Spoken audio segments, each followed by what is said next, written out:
Itam yena tasmai Shri Gurave Namaha. Namo Vishnupadaya Krishna Presthaya Bhutale Srimate Bhakti Vedanta Swaminiti Namine.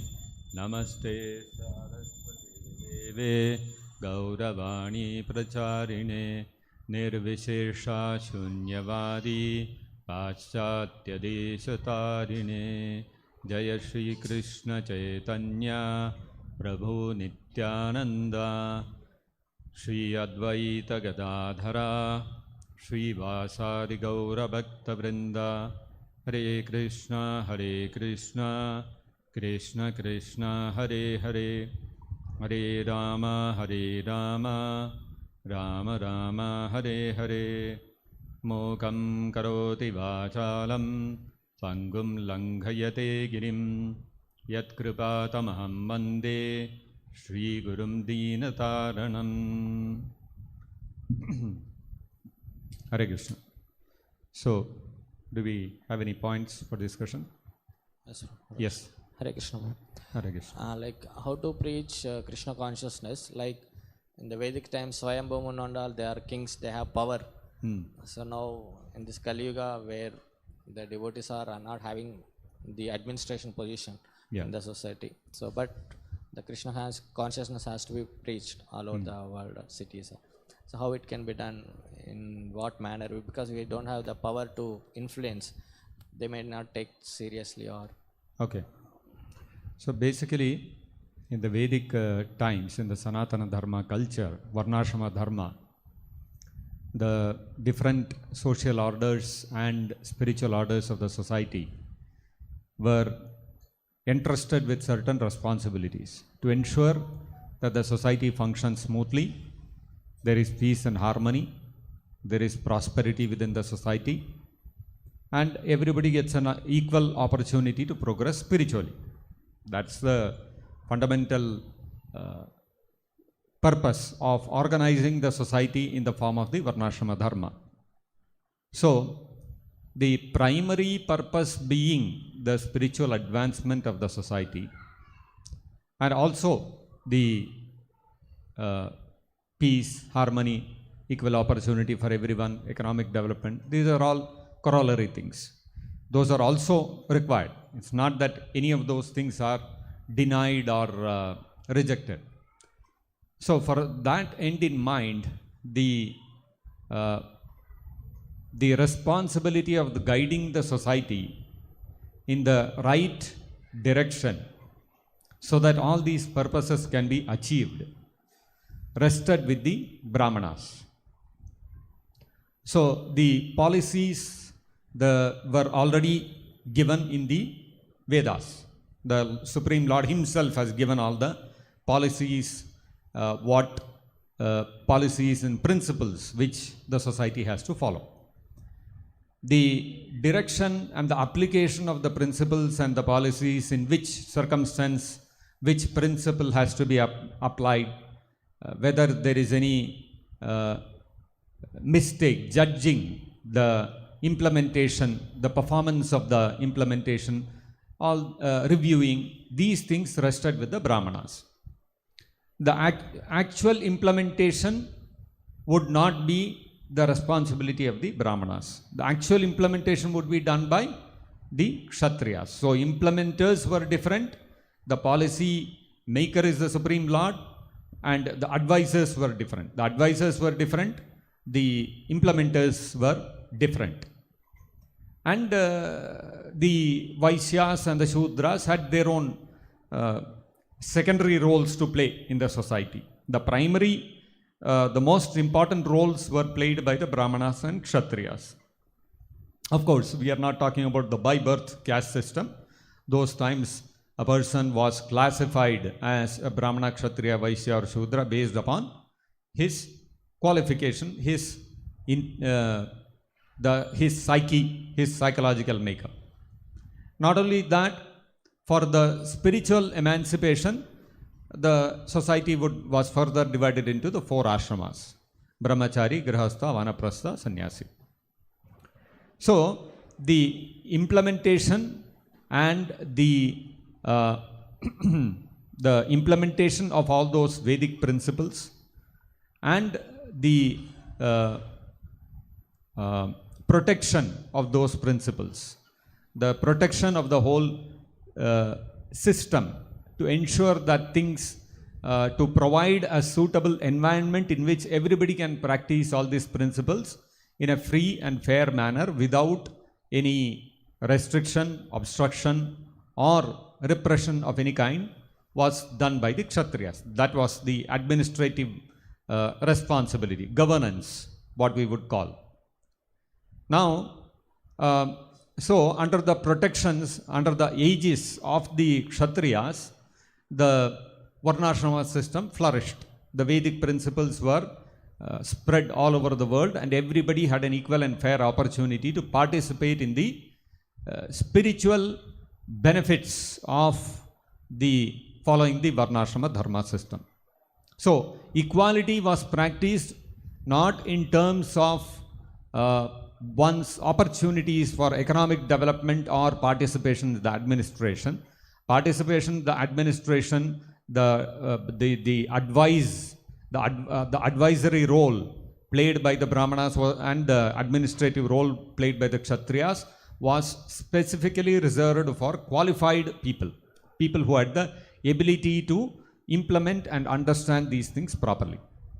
Now, those who were less qualified were entrusted with secondary responsibilities like economic development taken care of by the Vaisyas, plus there was also the responsibility of the foot soldiers, the frontline people, which would be played by the Shudras.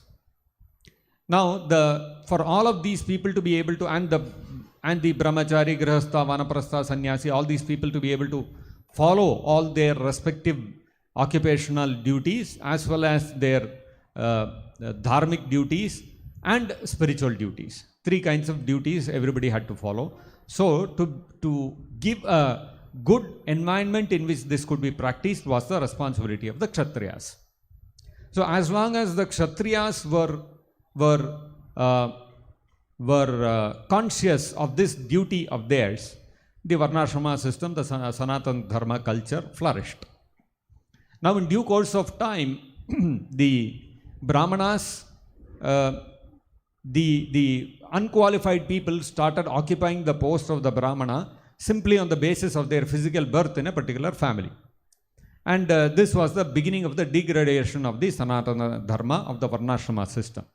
Like they say in English, there is a saying, the fish starts rotting from the head. The first part of the fish to rot is the head. In a similar fashion, the entire Varnashrama Dharma system its degradation started with the degradation of the Brahmanas. When unqualified people started unauthorizedly claiming the privileges of the posts of the Brahmanas, that is when the degradation happened. So, naturally the Kshatriyas were without guidance. What happens to a rudderless ship? It will capsize eventually. So, the Kshatriyas also degraded. And naturally the Vaisyas, Sudras, everybody degraded. Not only that, this degradation was also accelerated not only by Brahmanas and Kshatriyas unauthorizedly who are occupying the position. They were not the only contributing factor, because even though unauthorized people occupied the position of Kshatriyas and Brahmanas, still there were qualified Brahmanas and Kshatriyas still in the society. Even 500 years back, even 300 years back, there were people who are very highly qualified. So, but what contributed to what acted as a catalyst to this further degradation of our Varnashrama system was the replacement of the administrative people by the colonial rulers. First it was the Mughals, followed by the Britishers. They both were from non-Varnashrama background. They did not understand, they could not comprehend, they could not realize the value and worth of the Varnashrama system. They wanted to impose their beliefs and cultures upon the Indian continent. assuming wrongly, without proper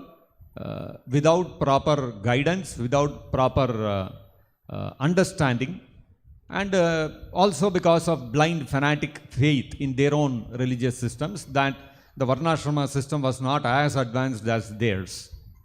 The Mughals believed that we have to establish our supremacy, and so therefore we have to conquer them and impose our thing upon them. The Britishers thought our culture is far superior and these people are all natives, aborigines, they have no civilization, they are not civilized people, we will civilize them. That was a condescending mood was taken over by the Britishers. The Mughals took a confrontationist approach, the Britishers took a condescending approach. So both of them catalyzed further the degradation of the Varnashrama system, which was already floundering. So they added fuel to that fire which was already burning, and ultimately the Varnashrama system completely collapsed.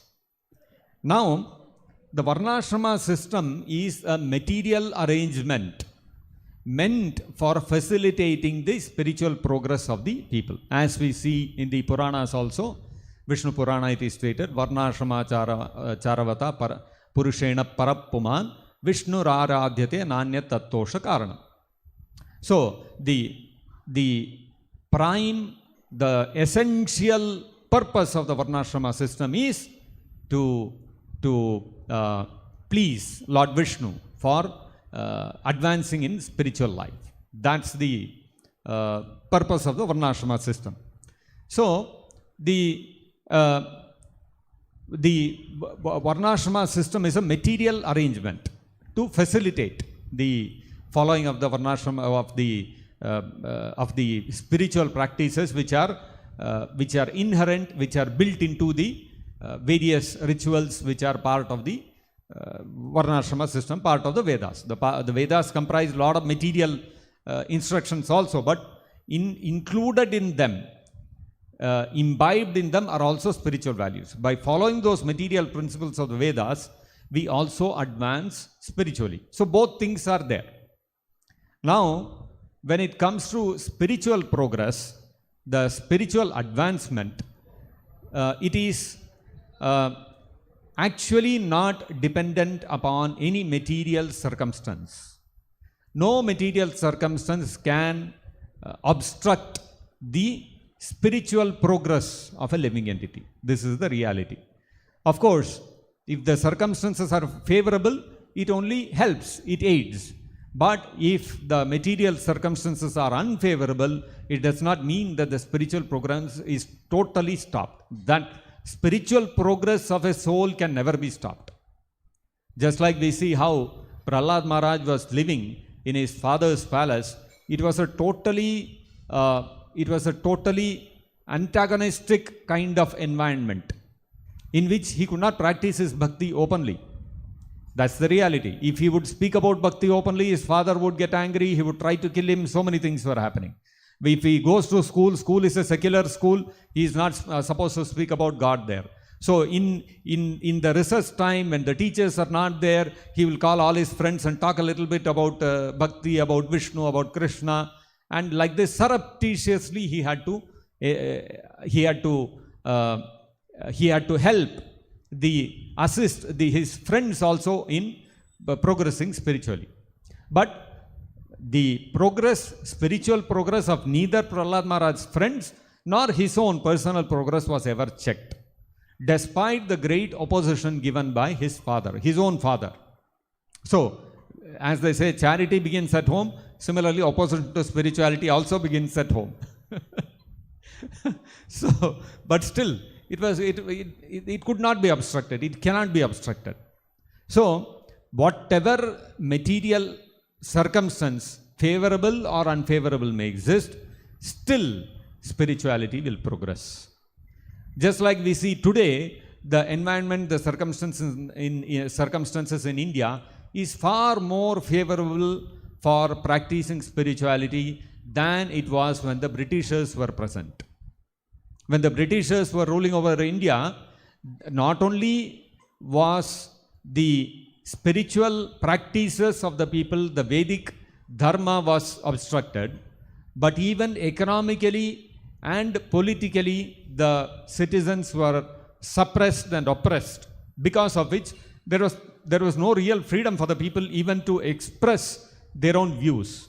It was so bad. But still, even under those circumstances, great acharyas like Bhaktivinoda Thakur organized huge rallies of Sankirtana Yajna. There are records which show how Bhaktivinoda Thakur, during his time, he was a British magistrate. He was performing the functions of a magistrate in the British government. Normally, the position of magistrate, which is a subjudicial position, would never be given to Indians. It was always reserved for Britishers. So, but then Bhaktivinoda Thakur was so exemplary, he was of such high caliber in his governmental service that the Britishers could not overlook him. They had to recognize his capabilities, and they elevated him to the position of district magistrate. And it is said that the cases which would come before him, the different judicial matters which would come before Srila Bhaktivinoda Thakur, he would dispose of them with great alacrity and speed. What would take years for a normal district magistrate to hear both sides, see all the evidence, and then go through the various trials and then come to conclusion, it would take years. Bhaktivinoda Thakur would take a file, he would listen to both parties for a few minutes, he would decide, and he would keep aside the file. So one may think, oh, he has not done justice. But many of the cases which Bhaktivinoda Thakur decided upon were appealed in the higher courts. None of his judgments were ever overturned by the higher courts. The higher courts always found his judgments were impeccable. They could not find any flaw in them. So he was divinely empowered. And although he was in governmental service, such a responsible post, still he organized mega rallies, tens of thousands of people coming together in one place and engaging in Sankirtana Yajna. So these records show how even in the British government, when the circumstance was far, far unfavorable, when the rulers were totally against the Varnashrama system, against the Sanatana Dharma, against the Vedas, they used to consider Vedas is all very primitive. They have no meaning. And they used to highlight certain portions of the Vedas. And they would say the Vedas talk about an ocean of honey and an ocean of liquor. What is all this nonsense? We have only seen oceans here where there is honey. And, their limited view, they had like the nyaya, the logic given is Kupamanduka nyaya. The frog living within the well, if you talk to him about a bigger, can you make a well? It's not possible. So all the planet, that too not fully. Only certain inhabited portions of the earth we can go. There are still areas such as the Amazon and all deep inside the forest where nobody has gone. We don't know what exists there. So if you look at it that way, with a limited experience, they were trying to understand the Vedas, and they found it all to be like imagination. But if we take the help of a simple logic, if there can be an ocean of salt water, how is it impossible to believe that there can be an ocean of milk or an ocean of honey? Possible, no? If an ocean of salt water is possible, then ocean of milk and ocean of honey and all these things are also possible. Maybe we have not seen it. That's a different matter. So, such a huge body of water with salt put into it to preserve it. How, because we have seen oceans of salt water, we easily accept it. We take it for granted. But just if you take a step back and try to understand such huge bodies of water with salt put into it to preserve it so that it doesn't become stale, it doesn't, all the living entities within that don't decay, and they don't, so that life is supported. Somebody has put salt into that water also. So that is also unimaginable, no? So equally like that, it may, just like an ocean of salt water is also very difficult to accept. It is Inconceivable. Similarly, ocean of milk, ocean of honey, these things are also inconceivable, but very much possible to exist. So, anyway, the point is that the Britishers, even the British rulers who are so much opposed and who looked down upon the Vedic culture, who had such a contemptuous attitude towards the Indians, even at that time, the Bhakti movement flourished. And before that, before Bhakti Vinod Thakur, was Chaitanya Mahaprabhu. And Chaitanya Mahaprabhu, 500 years ago, when he was there, the Mughals were ruling over. They were total, they were with force, they used to oppress the Indians. The Britishers used force a little more subtly. Not that they did not use force, they used force also, but they used more intellectual means to undermine the Indian culture. Whereas the Mughals were far more aggressive. They used the sword to cut down the Vedic culture. Even in their time, Chaitanya Mahaprabhu spread bhakti everywhere. And by his influence, the bhakti spread on a very large scale all over India during his time. Right from Kashmir down to Kanyakumari, everybody became a devotee of Chaitanya Mahaprabhu. So, we can see even in such adverse circumstances, bhakti never stopped. So, these kind of things should give us the confidence and inspiration that today the situation is far, far better. It is far, far better, and Indian culture, the Vedic knowledge has gained a certain acceptance and a certain respect within the society. Not that everything within the Vedas is primitive and full of blind faith and superstition. Those kind of thoughts are now not there, like it was during the British rule. At least now people accept, okay, there is some stuff there in the Vedas.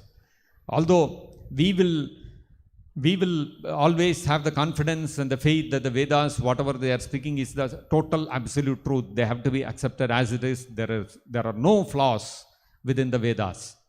They may not accept to that extent, but at least it is better than what it was during the British rule and the Mughal rule. So when we look at it that way, circumstances are much, much more favorable. So the spreading of bhakti should be also equally far more easier than it was during those days. So from these kind of examples, we can see how even in the worst of the circumstances, still the spreading of bhakti doesn't stop, because fundamentally the characteristic of the living entity of the soul cannot be changed. That inquisitiveness in the soul to inquire about the source from where he has originated, who is God, what happens after death, how did this creation come about? These are fundamental questions which have been instigating the human intellectual mind since time immemorial to seek out the answers to these questions from spiritual wisdom rather than material wisdom. Material knowledge, material science has never been able to even touch the concept of consciousness. Forget about our source and the creator and all those kind of things. Those are far, far higher concepts. So that way, if you see, the situation is far more, the circumstances are far more favorable. So despite the kind of protection that the Vedic culture enjoyed during the reign of Raja Rishis, as it is mentioned in the Bhagavad Gita and other parts of the Shastras, although that kind of original Varnashrama system may not be prevalent now, still the circumstances are also not as bad as it was a few hundred years ago. So that way we see, even though the rulers are not there who are supporting and protecting the Vedic culture and tradition, still the propagation of the original spiritual message of Krishna, the Bhagavad Gita and Bhagavatam will continue to spread, because there will always be people whose intellectual curiosity has been piqued, and when they find the answers to their questions, to their inquisitiveness, within the Bhagavad Gita and Bhagavatam, they will accept this knowledge, and Krishna will continue to inspire the conditioned souls to go back to Godhead. So, I don't think it's a matter of worry. Yes. Anybody else? Hare Krishna, Prabhu. Hare Krishna. Prabhu, I have some two questions. Prabhu, Yes, you please. told like whatever the material circumstance can be, the process of spiritual growth of soul cannot be stopped. You told, Prabhu. Yeah. But also it's mentioned like after 10,000 years, the spiritual process will be completely stopped due to the existence of Kali Yuga. Yeah. So what is that case, Prabhu? That's because of the increase in the sinful activities of the souls, because of which, as you wish, I leave the decision up to you what you want to do, whether you want to accept and follow, whether the living entity wants to accept him or not. As it is stated in the Upanishads also, that Dva Suparna Sayuja Sakhaya Samane Vrikshe Parishasva Jate. So there are two living entities within the body, within the heart. So the Upanishads give the metaphorical example of two birds sitting on a tree. One bird is tasting the fruits of the tree, and another bird is not eating the fruits of the tree, but he is witnessing what the other bird is doing. Both of them are friends. Now, the bird who is eating the fruits of the tree, sometimes the fruits are bitter, sometimes the fruits are sweet. So this metaphorical example is given to compare the individual soul, the Atma, and the Supreme Lord Krishna. The Supreme Lord Krishna as Paramatma is seated in the heart along with the soul. Now the soul, as long as he is interested in the fruits of the tree, meaning the fruits of the Papa and Punya that he is doing in his life, the fruits of his Punya Karma are sweet, the fruits of his Papa Karma are bitter. So constantly the Jiva is going on tasting the fruits of happiness and distress due to his own activities of Punya and Papa. As long as he is engaged in these activities and as long as he is attracted towards these things, the other bird, which is the Paramatma, is silently waiting and watching. The moment the Jiva, who is eating the fruits of happiness and distress, gets frustrated with this activity and he says, I don't want this anymore. I want to know why I have to suffer in this world. I want constant, uninterrupted happiness, but I am not able to experience that. There is so much distress and pain in this world. And it is such a temporary world.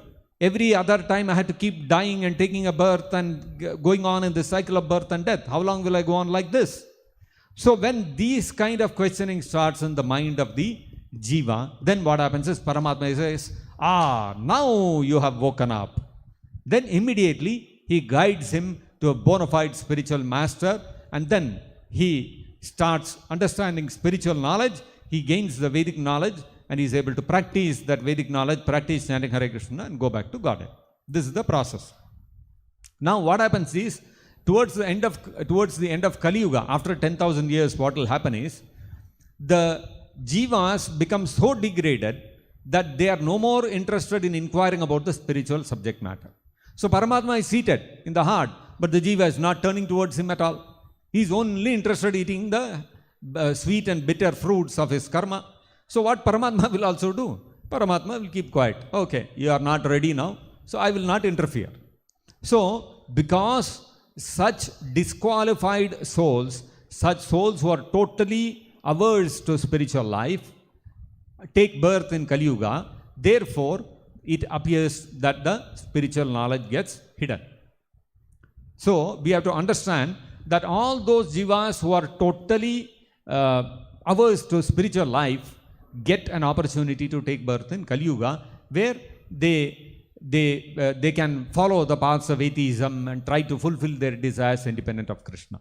So it is not a fault of the Vedic system or of any other thing, but it is a matter of disqualified souls. So because they are disqualified souls, the knowledge is not present. If the jiva is qualified, then as the Srimad Bhagavatam also says, Acharya Chaitya Vapusha The Lord will guide as Paramatma from within the heart, and as the bona fide spiritual master also, he will guide the soul. That responsibility Krishna has already taken.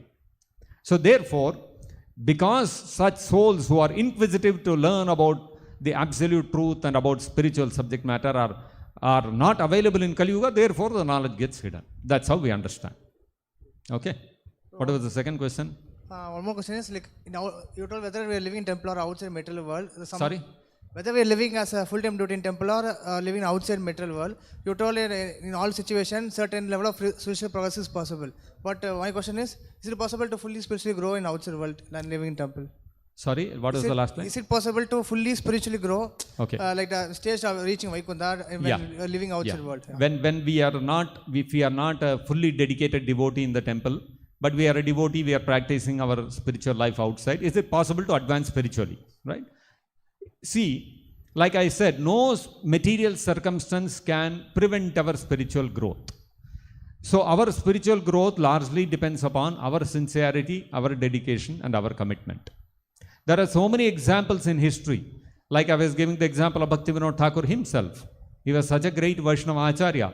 He was executing the role of a very responsible role of a district magistrate in the government. But still, he wrote such immense Vaishnava literature. He did such immense preaching activity. So, one spiritual advancement, there are so many examples like that. Arjuna himself was a king.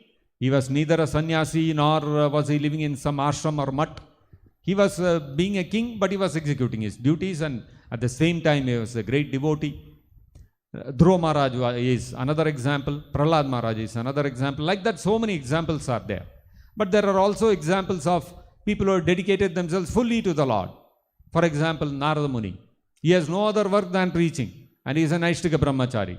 The four Kumaras, Sanaka, Sanatana, Sanat, and Sanandana, who are the sons of Brahma, these four Kumaras have also no other activity. They have rejected all other material duties, and they do engage only in preaching. So such examples are also there.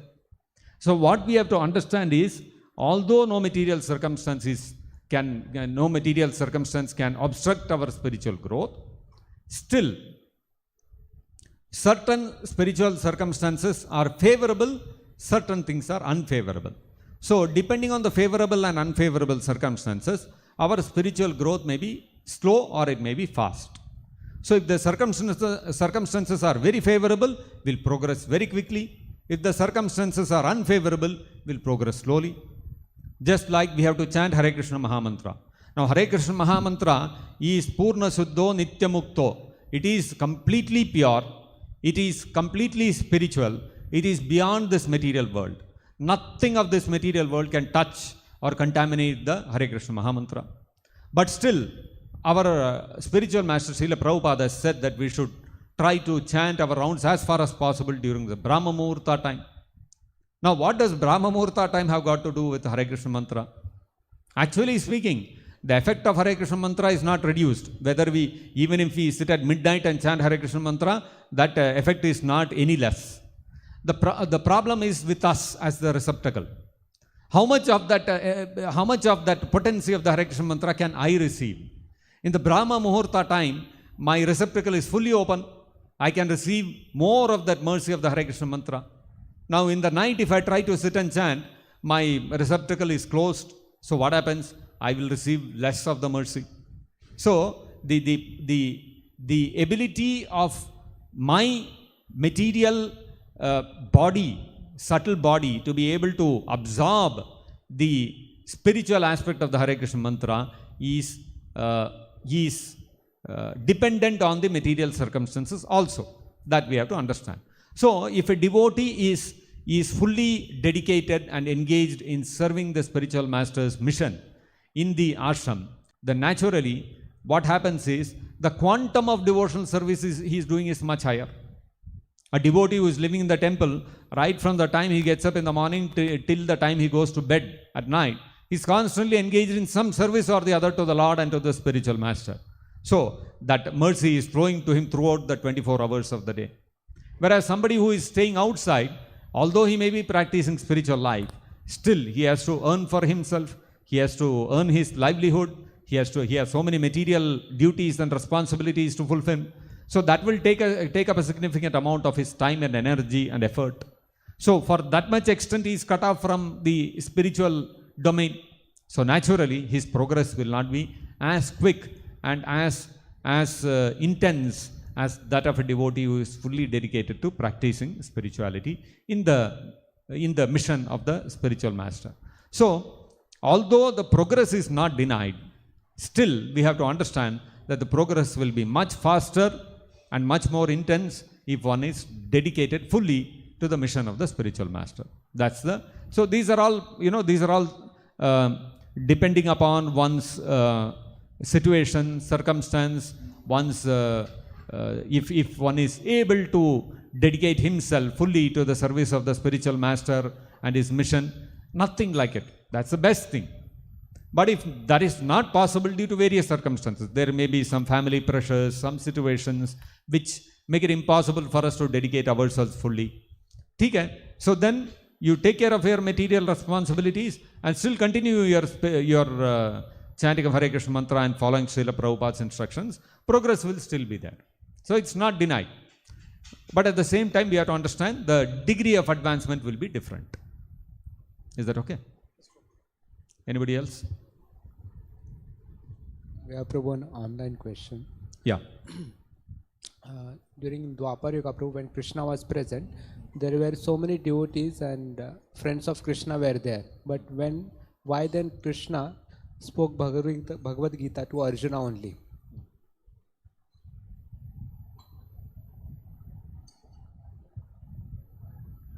Why did Krishna not choose anybody else to give the Gita, knowledge of the Gita? Well, if you look at it in one way, Lord Krishna also spoke the Uddhava Gita, which is practically the same as the Bhagavad Gita. So Krishna spoke to Uddhava also. So we cannot say that Arjuna was the only recipient. And not only that, although Arjuna received that knowledge from Krishna directly, but then that was also narrated by Sanjaya to Dhritarashtra. So Sanjaya and Dhritarashtra also received that knowledge. Isn't it? The whole Bhagavad Gita is narrated by Sanjaya to Dhritarashtra. And at the same time it was recorded by Vyasadeva. So Vyasadeva also received it. So multiple people received it. It's not that only one person received. But yes, of course, Krishna was directly speaking to Arjuna.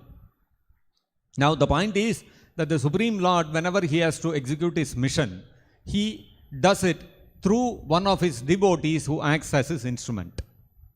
The Lord uses the devotees as an instrument to fulfill the purpose of his descent. In this case, the Lord Krishna chose Arjuna to be the instrument by which he wanted to spread the spiritual knowledge and his message all over the world. So Arjuna became the fortunate instrument. And we have to understand this question that why Krishna did not give this knowledge to anyone else also arises from the limited perception that this is a one-time incident. 5,000 years ago, Krishna spoke Bhagavad Gita to Arjuna. After that, it's over. That incident is over. That's the way we think. But we have to understand that all the Leelas, this preaching of the message of the Bhagavad Gita by Krishna to Arjuna is Krishna's Leela. It is his pastime for delivering all the conditioned souls of this world. Now, the Leelas of Krishna, the pastimes of Krishna are all eternal. They are Shashvata, they are Sanatana. They do not stop. The 5,000 years ago, Krishna spoke the Bhagavad Gita in the middle of the battlefield to Arjuna for about 45 minutes. After that 45 minutes got over that incident. No. The moment it is over in this universe, in some other universe, there is another Arjuna sitting there in another Kurukshetra and Krishna is speaking the Bhagavad Gita to him. So this speaking of the Bhagavad Gita by Krishna to Arjuna is constantly going on in some universe or the other. It is a standard Nitya Leela. It is an eternal pastime of the Supreme Lord, constantly going on somewhere or the other in some universe or the other. So when you look at it from that perspective, Krishna works in a very standardized way. Krishna works in a very systematic way. He wants things done in a particular way, and same way he will do it everywhere. So that there is no change. There is no, there is no variation in the knowledge that he is giving. So therefore, from that perspective, when you see, Arjuna is a constant companion of the Supreme Lord Krishna, and he acts as a constant instrument through which Krishna speaks the Bhagavad Gita for the benefit of the entire world. That is how we have to see it. So it is an eternal Leela. Therefore, Arjuna becomes the constant person in every universe to receive the Bhagavad Gita. That's how we have to understand. Is that okay? So we'll stop here. Jagat Guru Srila Prabhupada ki jai. Shri Shri Krishna Balarama ki jai. Shri Shri Gaur Nitai ki jai. Nitai Gaur Premanande Hari Hari Bol.